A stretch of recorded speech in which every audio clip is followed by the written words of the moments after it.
everyone, it's Justin. Thank you for watching and or listening to the podcast, and welcome to my house. It's time for another ServiceNow Store highlights video. That's SSH version 07262024. I'm coming to you from vacation to record this episode. We have 65 new or updated applications in this episode. We just released an episode on Monday, the 22nd, and it looks like a bunch more minor updates came through from ServiceNow, which we'll get to in a second. Let's go off the leaderboard here. 9 downgrades. That's the most downgrades I think I've seen so far since I've started tracking them. 1 fix, 2 ghost applications or removed applications, 6 highlights. There's those 38 minor updates, 5 new releases, and 4 release notes failed. Let's jump right into the episode. Here we go, and let's take a look first. Let's look at the downgrades. All right, we'll double check these just to make sure they're still downgraded. So this might take us a second to go through 9 of them. Yep, that's still downgraded. So common service delivery was one of the downgraded ones. The next one was DLP, incident response integration with Netscope, was downgraded to a version back in February. Let's see, have I been pwned for security operations? That was downgraded from 10.4.1 to 10.0.0. What's up next? New Lab Notebook was updated, or was downgraded from 1.01 to 1, their first release. Next downgraded one is Qualys integration for security operations. That was downgraded from 12.13 to 12.12.2. And let's see, Service Graph Connector for GCP. That was downgraded from 1.5.1 back to 1.5.0, which we saw in February. Third to last here, Vulnerability Response Common was downgraded from 2.7.0 to 2.6.4. And 2 more vulnerability applications. The Vulnerability Response Integration with Microsoft Threat and Vulnerability Management. That was also downgraded from 2.4.0 to 2.3.10. And let's see, this last one here, Vulnerability Response Integration with Tenable, was downgraded from 3.11.0 to 3.10.2. So yeah, unusual number of downgrades. We haven't seen this many. Usually it's like 1 or 2 or maybe 3, but there were 9 this time. Fortunately, there's only 1 fix. Platform Analytics from ServiceNow had some minor fixes that weren't worth covering in the highlights. We did have 2 ghost applications. The first one, yep, still there, still not there. Thirdera Edify was removed from the store, and the second one is also still removed. Vertirum ESG Dashboard Jumpstart. So if you're using either Thirdera Edify or Vertirum ESG Dashboard Jumpstart, you might want to know they've been removed from the store, or as I like to call them, they ghosted me when we did the crawl. They're not there anymore. Let's see, minor updates. There's 38 of them. Let's cover the non-ServiceNow ones. So let me just filter out ServiceNow. We've got Uni solutions with AI translations powered by Lionbridge, Book and Pay, CloudGuard CNAPP, CrowdStrike Falcon Exposure Management for Vulnerability Response, Flashpoint VulnDB, Proven Optics Enablement, Sentinel-1 app for security incident response, and Workload Management are all minor updates from the non-ServiceNow team. Let's go ahead and slap ServiceNow back in there, and then, whoa, that just zeroed out everything. I don't know what I did wrong. Let's kill that. There we go. That was weird. There was like this null filter. I don't know if you can see it just above my head. That was bizarre. I don't know what happened there. But let's go ahead and show matching on the ServiceNow ones. That leaves us a 30 from ServiceNow. So let's go for it. Cloud Cost Management, Cloud Cost Management AWS, Cloud Cost Management Azure, Cloud Cost Management Core, Cloud Cost Management GCP, Cloud Cost Management InfraStack, Cloud Discovery Workspace, Cloud Integrations AWS, Cloud Integrations Azure, Cloud Spend Reports AWS, Cloud Spend Reports Azure, Cloud Spend Reports Core. We'll scroll down here for the rest of this page. Cloud Spend Reports GCP, Service Graph Connector for Microsoft Intune, SN App Par Components Chart Drill Down Configuration, Component Builder, Config Panel, Create Dashboard Modal, Data Visualization Wrapper, and Dynamic Renderer were all minor updates. Let's go check out page 2. Should have about 10 left there. Some more SN App Platform Analytics stuff. Export Modal, Info Content, Info Panel, Insights Panel, Saved Data Visualization, Scheduled Export, Share Dialog, Share Info, Dashboard, and SN-risk assessment were all minor updates. So ServiceNow has been busy getting ready for Xanadu. If you hadn't figured that out already, let's go ahead and get back to our big list here, and we'll regroup by the category. So what's after minor updates? Oops, maybe I need to adjust that filter one more time. Store application in ServiceNow. We'll get rid of that one. All right, so after minor updates, we have 4 release notes fails. If you haven't seen an episode before, a release note fail is that there are no release notes, repeated release notes behind a paywall, or a login. So I can't tell you what changed about these applications. All I can tell you is they're new versions, but unfortunately it's a release notes fail, so I don't have anything to share with you. I can't categorize it. They are Carbon Control, GeoFluent Real-Time Translation for Chat and Ticketing, Inbound Integration Suite, and New Lab were all release notes fails for this episode.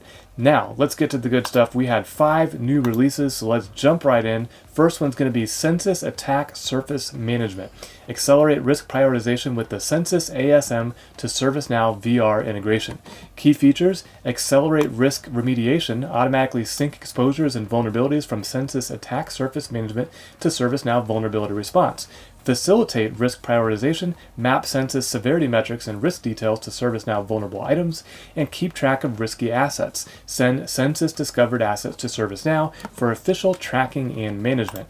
They do have some screenshots with some blur action going on. This first one is a list of configuration items where they've blurred out the IP address and names. Second one is a vulnerable item form with the detections related list on the bottom. Second or third screenshot is a list of vulnerable items, again with the CIs actually blurred out. Fourth one here is a screenshot of Censys API configurations. This is just the configuration to set up the integration with Censys and ServiceNow. So it's got an API URL, API key, the domain, and the last updated on that one. Next screenshot is back to that first list of configuration items. That was the first screenshot we looked at. So that's what's new, or that's the new application from the team at Censys Inc. or Censys Incorporated. Next new release is going to be Phosphorus Incident Integration, seamless method to sync Phosphorus device findings to ServiceNow ITSM for incident and ticket management. Let's see, we have one key feature here.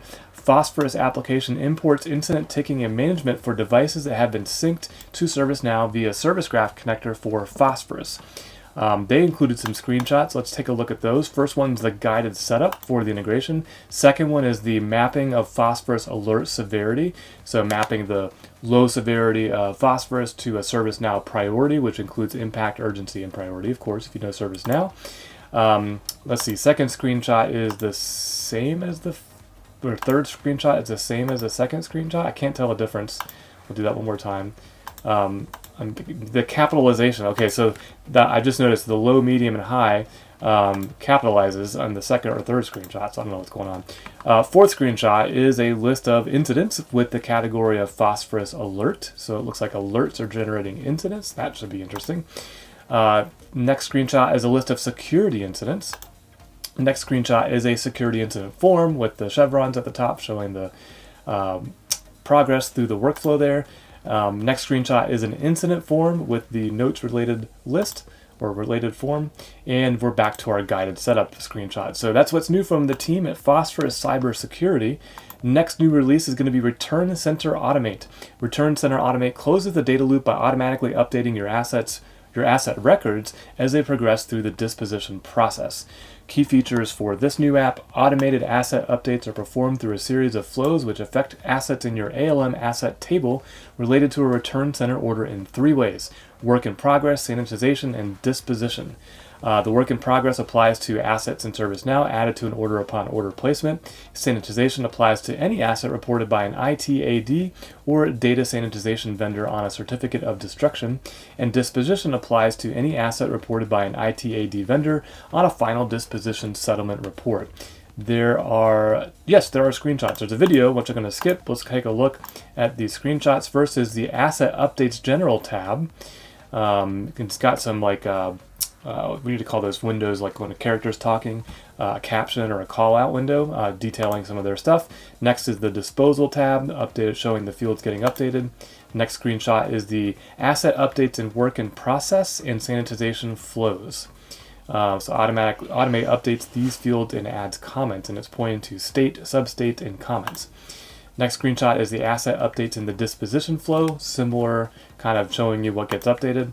Next is the ITAD order in the ReturnCenter app, pointing out some documents and related links. And then there's the video that I said I wasn't going to play. So that's what's new from the team at OnePack Incorporated. Next new release is going to be Smartling Translation Management System Spoke. This is the improve the user experience for customers worldwide. Key features: seamless integration into ServiceNow's localization framework, request translation for knowledge articles, surveys, catalog items, and more, support for 250 plus languages, support for 15 plus machine translation providers including Amazon, DeepL, Google, Microsoft, and OpenAI GPT. ServiceNow users can customize their translation mix for quality, cost, and speed by choosing from a variety of translation workflows. Optional language AI capabilities including automated post-editing, fuzzy match repair, optimized glossaries, and more, and data protection, security, and compliance, secured and certified via third-party audits including PCI 1, SOC 2, HIPAA, and GDPR. I have in deja vu. I feel like this was in last week's episode, so I'm going to pause here for a minute, and I want to jump out to a different episode. How am I going to do that? Let me go back to my home screen here, and we'll open up what was Monday's episode, and I'm just going to go back to the new releases because I feel like I just read the same thing I read a few days ago. Scrolling down.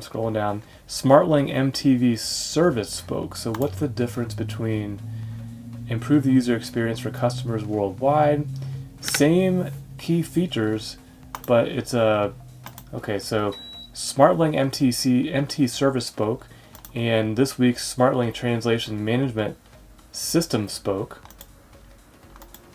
And translation management could be TM, which is similar to MT. I don't know. These feel like very similar applications, so I don't know what the difference is here, but even the description of the applications is nearly identical. I'm just going back and forth between the two of them. Key features are the same. Yeah, this is really bizarre. I haven't seen anything like this, and the only reason I noticed is because I was working on the episode that came out already this week over the weekend, and then this is just a few days later, and I'm seeing the same thing again. But anyways, I'm going to stop there with this one. So this is the one from last week. This is the one that's new from this week. Smartling Translation Management System Spoke. We won't bother with the screenshot since this looks exactly the same, but that is what's new from Smartling Inc. And maybe a duplicate app? I don't know. That was really weird. Let's go back to this week's episode. And we have one left here, Phosphorus Cybersecurity. It's going to be the vulnerability response integration with Phosphorus. Streamline IoT vulnerability management with Phosphorus IoT/OT-centric vulnerability response application. Key features for this one: the vulnerability response integration with Phosphorus operational technology, certified application imports vulnerability information for devices that have been synced to ServiceNow via the Service Graph connector for Phosphorus. I'm having deja vu again. I'm not kidding. Okay, so there's a Phosphorus Incident Integration, and then now there's this vulnerability response integration. Okay, so that's the difference. ITSM versus vulnerability response. So that was the key features. Let's take a look at the screenshots. One's a nice logo letting us know they're ServiceNow OT certified. Second one is guided setup. Third one is the connect to Phosphorus configuration screen where you set up your credentials, your URL, your API key, and some settings there. Next screenshot is a list of vulnerable items. Next screenshot is a vulnerable item form with the vulnerability tab down below showing some information. And then we're back to our useless certification logo that they've included as our first screenshot. And that's what's new, or that's two things new from Phosphorus Cybersecurity, but it is the end of our new releases, which leaves us with the highlights. Only 6 of them this week, so let's jump right in. First one is going to be Aguaro, updated version 2. Aguaro is now MSP ready, compatible with the MSP instance. Features or new features for collection, improvements on the engine and features of the consolidation between areas, ability to take into account equipment acquisition and retirement dates for amortized collections. Action plan, quantification of savings in the user's currency for recommendations, integrating savings linked to the variation of activity data and the carbon price. Regulatory report, added the GHG protocol reporting format for the Byland Carbone methodology. Raise awareness, complete redesign of the global communications page, and domain separation, which I called at the beginning, that is now supporting domain separation. Let's clear that box here and scroll down to the enhancement section. Under administration, added a list UI action to update the names of emission factors. Under collection, Aguaro administrators can now create and modify periods. Added a new property allowing you to edit the query for footprint data repartition by application. Under documentation, modification of the visibility of the product documentation module, now accessible to stakeholders. Under data, integration of 18 new standard profiles and 350 new manufacturer profiles. Under UX, My IT Footprint becomes Aguaro. The aim is to align the Aguaro solution with the new Aguaro visual identity and prepare for the arrival of future products. So it's good to connect My IT Footprint to this because I didn't before. Under defects and under administration, edited accounting category employee business travel. Under collection, fixed an error on canceling pre-checks. Hand-created footprint ratios without a source are no longer an obstacle to the collection process. Fixed an error on canceling the generation of footprint data. Fixed of a defect that prevented a TEC coefficient between 0 and 1 from being taken into account on automated sources. And fixed a bug when adding a manual source without a factor in the collection review step. Under data, correction of an error in the R143A emission factor. Under collection engine, correction of complex filters on automated sources. And under raise awareness, corrected a display problem on the catalog item widget. Translated variables were not working. Now everybody, that is how you do release notes. Thorough, detailed, let your ServiceNow administrators know what to expect when they update their application. So congrats to Aguaro for some great release notes on their new updated application. Next update or next highlight is going to be Doc Integrator, updated version 2.8.800. And what's new in this one? Improved logging, files impacted by backend events added to document transaction logs. Job log included applicable SN outbound HTTP log entries. Job log form includes source and target list view. Job log list default view has been updated, and job log retry events comprehends list view mapping updates. And is it comprehensive? To comprehend sounds wrong. What's fixed? Users can rename title on upload. Doc Integrator admin may remove title from the upload modal. Move file from SP on-prem widget. Drag and drop files on the widget no longer cause file duplication with always open on upload unchecked.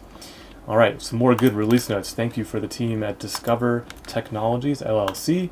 Next highlight is going to be SNIKE security for application and vulnerability response, updated version 2.1.0.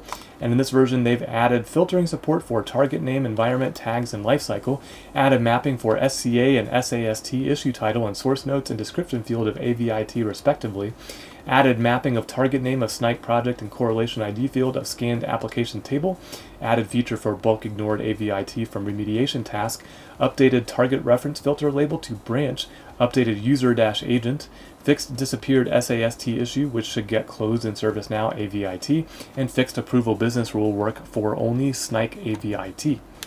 Again, more good release notes, so thank you for the team from SNIKE Ltd. Next up is going to be Splunk integration was updated to version 1.1.8, and this version they updated the format for sys created on from year, month, day, hour, minute, seconds to year, month, day, hours, minutes, seconds. What is the difference? I don't see the difference. 2 capital H's. Oh, so they went to 24-hour time instead of the 12-hour time, it looks like, by using the capital HH, so that's the difference. Remove the default value for state in the Splunk import set table and set x_splu2 underscore splunk underscore sir.splunk as necessary role for Splunk drill down in em underscore alert, em underscore event, and incident tables. That was a lot of splunking going on in the previous description of that last bullet. But that's what's new from the team at Splunk. Next highlight is going to be from Swiss Tool. They updated version 2.0.0. And, oh my gosh, more good release notes. Under the Swiss Tool menu, and these are new features by the way, introduced a new widget to bring configurable menus with dynamic content to portal pages. Use menu groups in 2 levels of menu items to create portal menus as needed for your use case. Show or hide menu items by roles and or user criteria, and an alternative way to group and manage your requests and tasks in the portal. Under Swiss Tool approvals, the enhancements include introduced a new widget to provide alternative way to manage approvals in a portal and improve the approver experience. improve the approver experience. Easily group approvals together, approve or reject multiple approvals with a single click, configure on a per approval basis if comments can be provided and if comments are mandatory on rejection, and easily include Swiss tool approvals as part of the Swiss tool menu. Now, improved features under dynamic annotations, added support for dynamic annotations in modal forms. Under Swiss Tool Data Table, added support for translated HTML fields in data tables. And under Swiss Tool Process Flow, added terminal step option to portal process flow to identify terminal steps in a way, always style them as completed. Add a possibility to globally define portal process flow icons via system properties, and add a possibility to individually define portal process flow icons on record level. Once again, more great release notes, this time for the team at Archive AG. Next and last highlight for this episode is Tanium CI Introspect UI, updated version 1.2.7. And this is technically a patch release, which usually goes into my minor updates, but just check this out. Added ability to include the Launch Tanium Live UI action or button on any task-based table simply by creating a true-false system property called x_Tanio_intro_UI.show_button table name, where you put in the table name that you want the button to show up in the Tanium CI Introspect UI application scope and setting it to true. For example, if you want the button to show on the problem table, you'd switch to the Tanium CI Introspect UI application scope, then create a new system property called blah, blah, blah, blah, blah. I've had it interesting because I'm wondering, how did they anticipate every possible table that you might want to add this to, unless there's like a workflow or a trigger to say, if the system property is created, go do something and copy the UI. I don't know. I'm fascinated by this because it seems very dynamic and very cool, but I want to know how they did it. I want to look under the covers and see how they did it. But that's what's new from the team at Tanium Incorporated. And that, my friends and my followers, is our entire episode. Let's just do a recap here real quick. You just saw or heard 5 new releases, 6 highlights, 38 updates, 2 ghosted or removed applications, 1 fix, 9 downgrades, and 4 release notes fails. I hope you found this video or podcast helpful. If you did, please like, please subscribe, or share it with somebody who you think might be interested in what's new, what got updated, what got removed, or ghosted in the ServiceNow store, or downgraded, by the way. And until next time, don't forget to always be learning.